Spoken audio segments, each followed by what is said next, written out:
All right, we're rolling here from Neville Arena. A little bit later than expected because the last hour has been really freaking weird. Dude, it's been like Zach, 2 hours. It's been like 2.5 hours. This has been a very weird post-game that almost overshadowed the weirdness of a very weird Kentucky basketball loss to make it 3 straight, unfortunately to give Kentucky another 10-loss season.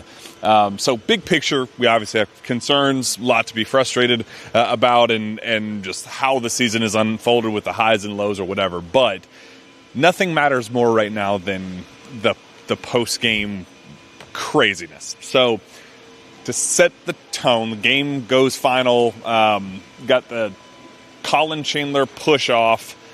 Offensive foul leads to a putback game winner with 1 second left on the clock. Try to get the full court heave to Malachi again. He fumbles it. Don't get a shot up. Game ends. Get down to the media room, and Zach, 5 minutes later. I mean, I came in late. I was still in the hall. I was still outside by the time he finished. Point being, usually you get a 10-minute cool down. Pope didn't want any of that. He storms into the maybe he should have. He storms into the press conference. The press room is a very weird place because the last time we were in that room was the John Calipari walked in, and he does pointing and talking down to the media members, and you guys thought you were going to see something. This time it was Mark Pope, pissed beyond words about the officiating, but he didn't say a word about the officiating directly. Not directly, yes. Directly. Instead, he decides to call the officials, but not really the officials, but says people associated with the game and lots of things. And he's not talking about the game ops people. Let's just say that. The adjectives are super personal, horrid, distressing, disgraceful, embarrassing, awful, and unacceptable. But he doesn't say a single word about it. Just talks about how Otega Owe had a masterful performance, and he had to overcome so much because he had to play 1-on-7 at times. Just a lot of backhanded stuff about the officials without getting fined directly. 3 minutes and 45 seconds later, Zach. Mm-hmm. That's how long the shortest press conference. These road loss press conferences are short as is, but this was by far the shortest at 3 minutes and 45 seconds. He stands up, walks out of the room. As the door is closing, he yells, very obviously within earshot of the media members, and I quote, "Mitch, if those mother effers," he censored himself, "try to find me, screw them. I didn't say a word about how they cheated us." Door closes. Everybody in the media room goes, "Did he just say mother effers?" I walked in as he was saying that. Like, he was going out as I was walking in, and that's all I heard from the entire press conference was just that very end bit. Very interesting. So the officials was a massive talking point of the game. I thought, as I was watching it from the crow's nest way up yonder, I thought the officials were horrible. I thought they were ticky-tack on one end, got destroyed on the other, didn't get called. But there was a lot of blame to go around that, again, and I think Pope, to his credit, did say we could have won the game in other ways, but without saying it directly, we got screwed. So it's a two-way street here where there's a lot of blame to go around elsewhere, but there is a lot of blame to go directed toward the three blind mice down there. Yes. Where to begin? Honestly, with that, I don't know. So the foul call was obviously very questionable at best, is probably the kindest way to say that. So, yes, it was a call that probably, or a play that probably doesn't get called in the first 39 minutes of the game because of how it had gone. And even Stephen Pearl admitted in his post-game press conference, he said that he thought, I got the quote here for it, he said, "I thought there was a foul on every single possession the first 5 minutes of the game, on both teams," is what he was saying. So it was just a very physical, aggressive game. Kentucky, to their credit, there was a couple of calls. The Colin Chandler three-pointer was kind of There was another play right after that where Jack and I were kind of Kentucky might have gotten a little bit of benefit of the doubt there. And Kentucky had chances to win. You get the offensive rebound with a second left. You win the game right there. It doesn't matter. You don't put yourself... They were up 9 points. 9 points with how much time left? Do we remember exactly? I think I can look it up real 17 minutes and 53 seconds. Yeah, so up 9 early in that second half. that was the moment they had Auburn in a timeout. It was the first time in the game where first time in a while where it felt like, okay, Kentucky can actually put this team away. And what happens out of that timeout?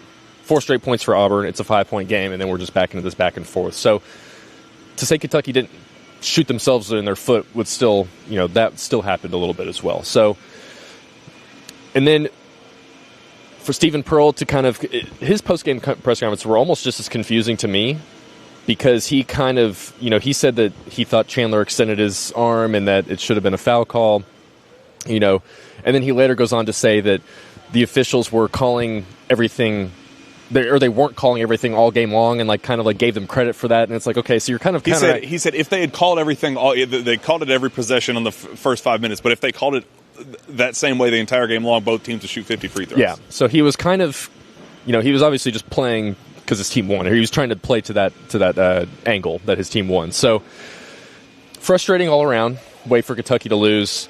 And here's what I'll say about Pope is there's a lot of discourse going on the internet right now with him. But some people have said they want to see more fiery Pope. I don't necessarily know if this is fiery Pope or if this is more whining-ish Pope. If it kind of comes off as that, I don't know what I'm trying to say, I guess. But even in his post-game with Tom Leach, then he immediately, the first thing he says is, we're not talking about the officials. We're not complaining about the officials. When 2 minutes later, he just stormed out of the press conference talking about the officials, MFing the officials. Just very, very strange. Very strange how that all unfolded, how he kind of handled that. Maybe should have cooled off a little bit longer before he went in there and did his short answers with everyone, which is becoming now a trend with all these road losses, even home losses that we've seen. You just get these short, quick press conferences where he's obviously frustrated. And that's a tough way to lose. It really is. And poor Colin Chandler, man, what a way to end a game that he just looked like he didn't know what he was doing for a lot of it, to be quite frank with you. After starting so unbelievably hot, he hit his first three, then gets 2 fouls, and he's out. But then he hits that, Michael Jordan, turnaround, mid-range jumper, and he had that dunk, and it was dude, he's on a different planet, and then just literally goes to a different planet. Yes, there was multiple turnovers, back-to-back turnovers, where he was trying to sling these one-arm passes from the perimeter inside to Malachi, and it's dude, you're not that kind of player. He was trying to take off-balance three-pointers, catch and shoot off-balance with guys right next to him. It's we know you've been hot shooting it, but a lot of it is, spot-up stuff, getting more into your spots, into your rhythms, as opposed to trying... It just felt like he was playing at a level to a player that he's not, or trying to play to a higher level than what he actually is.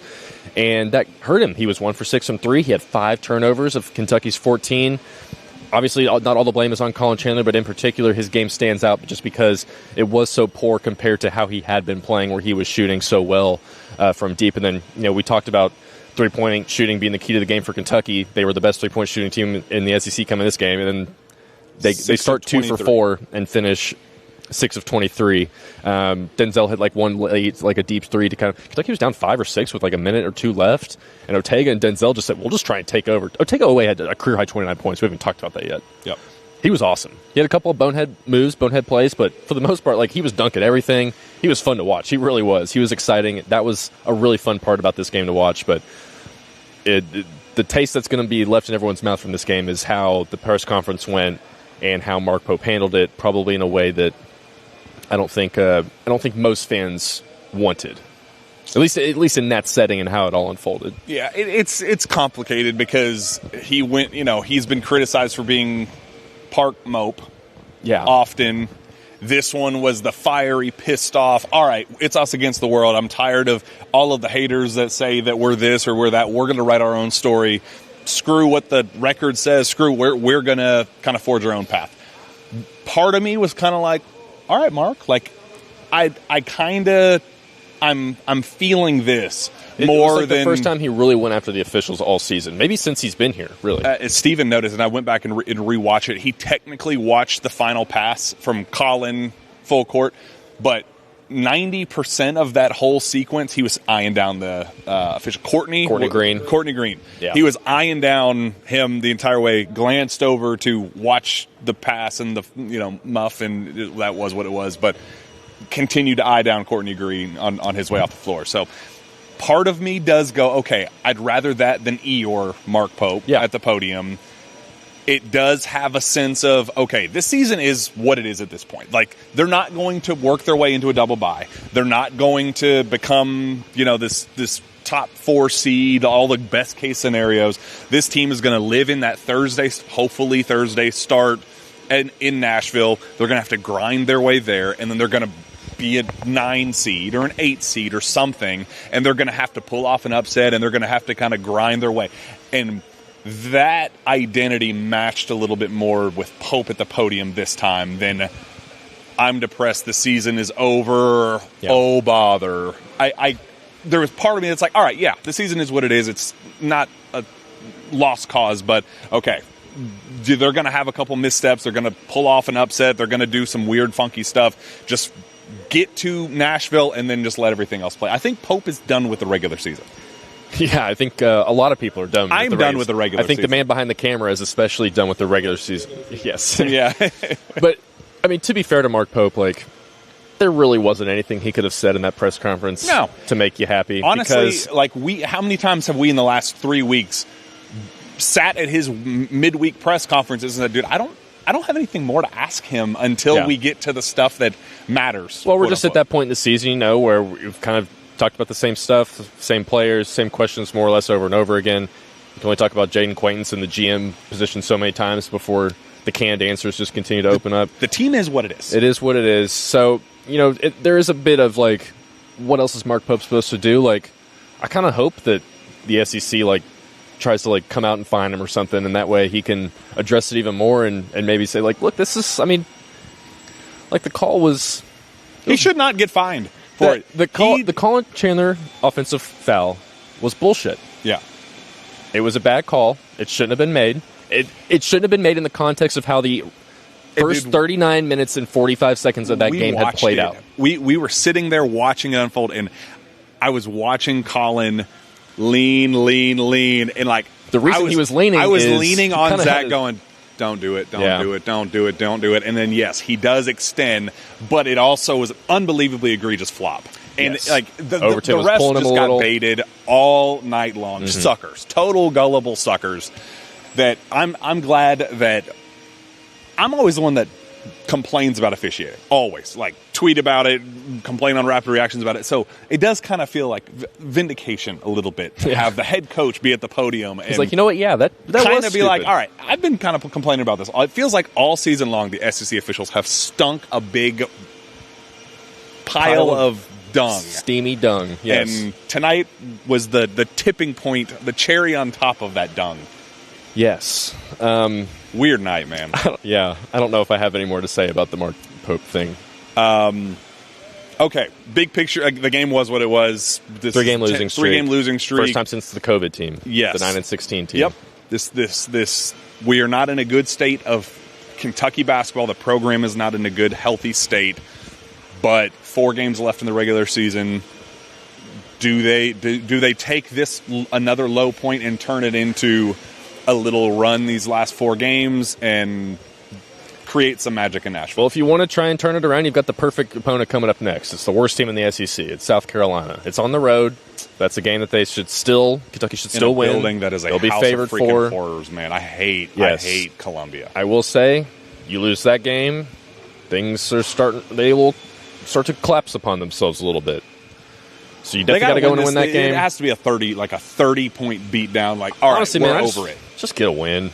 They could win the same. They could win the exact same way Auburn just won, and I'd be perfectly fine with it because it would still say a W in the win column. And that's really all this team needs right now is just a little boost to get them nudged in the right direction. I would take a 30-point win every single day of the week, though. That'd be awesome. I kind of thought that there was a chance that Kentucky could win this game by 10 points when they went up 9 at that point early in the second half, but I guess I should have known better then. Just with how this team is, they can't figure out how to put their foot on their throat, on the opponent's throat, and really bury them. So that's disappointing in its own right. But I mean, there's still 4 more games left, so you got to play them. You can't lose all of them because then the bubble talk will return if you lose. Because at that point, that would be 7 straight losses going to the SEC tournament. Oh God! You lose that first game in Nashville, and then then the committee can really start saying, okay, well these are some bad. This is a bad losing streak to be going on. Kentucky Kentucky could still get the bump and go. That's pointless to talking about at this point, really. But yeah, so there's still room to grow, room to improve. There's still 4 games left, but man, it's to say that this wasn't just demoralizing. It would be wrong because it was. All right. I don't know is there anything else that needs to be said from Neville Arena? Cool venue. It's my first time here. I loved it. Crowd's awesome. Yeah, really do love it. Steven, do you want to kind of show it around a little bit? Or it really is cool. Like, it's tight. It's packed in here. They barely fit 9,000 people in here. Like, if the fans in front of Jack and I stood up, we couldn't see the game because that's kind of how jammed everybody was. But we had a good viewpoint, and their in-game stuff was cool. They had some fire going through the air, and nice. I liked their light shows that shut out from that little thing at the bottom of the jumbotron there. Energy was really high. I felt like their fans weren't like mean or rude, at least from the interactions I had. So I enjoyed Neville Arena itself. Like it's a cool spot. It's probably the coolest SEC arena I've been in yet. Campus is cool. Campus is awesome. Big fan of the Auburn campus and how close everything is. And there's baseball here, football here, basketball here. The facil, right within walking distance. Yeah, multiple cool facils. vibes. Everything about this trip has been great, except for the last 1 minute, the last 14 seconds of the game. Yeah, it was tough. I mean, I do kind of want to just talk about Ortega a little bit more.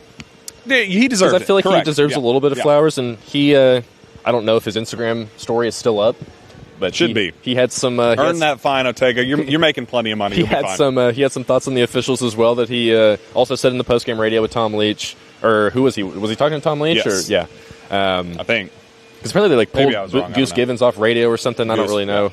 Yeah. It was a weird postgame. Like we didn't even talk to the players at all. Like normally we get at least one player. We didn't get any players. But Ortega was great, man. Like I said, there was a couple of times where he did the thing where he just forgets how to dribble. He might not really know how to dribble in the first place, to be honest. But sometimes he doesn't need to. Can we acknowledge something? It kind of feels like he carries every single time he dribbles a basketball. Every player carries right now. It's ridiculous. Ortega honestly. He's very The ball does come up here and then, but they don't call carries anymore. And apparently they just don't call fouls either anymore because they're halfway playing football out there a lot. Both teams, and that's just college basketball as a whole right now. It's probably a large-scale issue that the NCAA might want to look into, but never will, obviously. But he was awesome, man. I don't know how many dunks he had. At least 5, though. 5. And like 2 or 3 times every single game at this point, he does something where Zach and I look at each other and go, He did it multiple times. Where the hell did that come from? There was one in the first half where he was under there, and he jumped from off 2 feet and just hammered it down with one hand. I was like, I didn't think he was going to dunk that, and he just hammered it down. There was one, I think it was on the second half on this end, where he did a kind of an up and under type thing. I was like, how the hell did he get that one to go in? Another circus. He hit his lone 3 of the game was a big 3. I think UK was down 5 with a couple minutes left. That one cut it to 2. Right after Denzel had hit a big 3 that had cut it to 3. Denzel deserves some credit too. He had a great He didn't close. have a great, he was 5 for 14, but yeah, the end there, he stepped up, made some big plays. 38 minutes for him, 35 for Oweh. Can they really, can you play these guys 40 minutes? Maybe, but they're getting exhausted out there. They just are, man. We can pretend they aren't all we want. Think of this whole week. How much of the talking point has been about fatigue and these guys? We just saw Darius Acuff in a double overtime game play 50 minutes. These guys? How can they not? Yeah. Pope's soft for not letting them just play 40 minutes. And then we saw the. If Ortega Oweh didn't have to play defense and had Malik Thomas next to him, he'd probably get 50 points every game as well. All right, maybe there is a little bit of truth to it. Yeah. So. That was tough, but he was good, man. 6 straight from the free throw line. That's been his thing. Lately, it's just not hitting free throws. I feel like he did enough there to get Kentucky to. Kentucky was 14 of 17 from the line. They shot 41% for the game. They won the rebounding battle. Auburn didn't shoot the ball well. They really did everything to win this game. Held Keyshawn Hall to 3 of 15 They were great on shooting. Keyshawn Hall, and then Keyshawn Murphy decides I'm going to have the best game of my entire life. I'm going to hit the biggest shot of the game, a 3-pointer from the top of the key. That was the Aaron Bradshaw at Florida game. Which they were Florida shot. Yeah, he was wide open on that one. I don't know. That'll be tough to watch the film on that one. I don't know if that was a miscommunication or if they left him open on purpose, but that was his only 3-point attempt of the game, and he drilled it because he's wide open. At the podium afterward, he was like, I don't know, I was just kind of feeling it. It's bro, you're wide open you're 25 points, 9 of 14 shooting, 6 of 6 at the line, also free throw merchant. 10 rebounds, he too. He had those officials wrapped around his finger, but he was awesome. Keyshawn Murphy, to his credit, he was but then Pettiford, 2 for 9. They did a good job, man. You know, one of the things I talked about coming to this is like I don't want to see Kentucky go 13-13 in the assist to turnover column. What did they do, Jack? I got look at it right now. I got to know what the actual 14 and 14. That's hilarious. So, like, in the first 10 minutes of this game, I can't tell you how many 50-50 balls Kentucky lost. That sucked, yeah. That really set the tone, I think, for kind of how the game was going to, like, the aggressive play and physical play was fine if Kentucky was going to actually win some of those 50-50 balls and not, because it's not like even the second chance points, like, what was it? Kentucky had 15 compared to 10 for Auburn. So, like, they weren't even converting on a lot of those second chance points, Auburn was, but all the 50-50 balls early were going in their favor, then the officiating, and just, it was a snowball effect from there on, and it was tough. And Malachi twisted his ankle. He makes a layup for 50 seconds in the game. Twists his ankle, goes down, and I'm just like, are you kidding me, man? Like, can this team catch one sort of a break? Then Colin Chandler gets 2 fouls immediately, and the game's already set behind for Kentucky. And it's like, man, everything that can go wrong with this team seems to go wrong right now. They need the season to end. They need the regular season to end. They need the postseason just see what the heck happens. I think the fans are ready for that point. And I'm ready to close the book. Denzel was sick, by the way. He was sick. That's what Pope said. Yeah. And he played 38 minutes.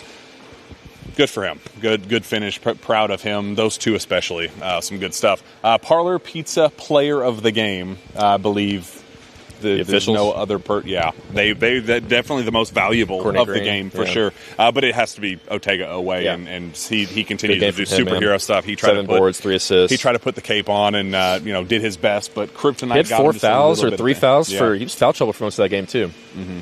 Yep. So shout out Parlor Pizza, shout out Otega Owe. Tough one, man. Tough to leave Neville Arena with a 1.1 second putback loss. I mean, that just freaking sucks. 3 straight, a 10-loss season confirmed for the Cats. Now right in the thick of that mid to bottom tier SEC. Play for Thursday at this point, and just see how this thing plays out. Go win on Tuesday. You cannot lose down in that house of horrors in Columbia. But for Jack, for Zach, for Steven behind the camera, sorry our Cats are struggling right now, but we'll figure it out, hopefully. Go Cats. Later.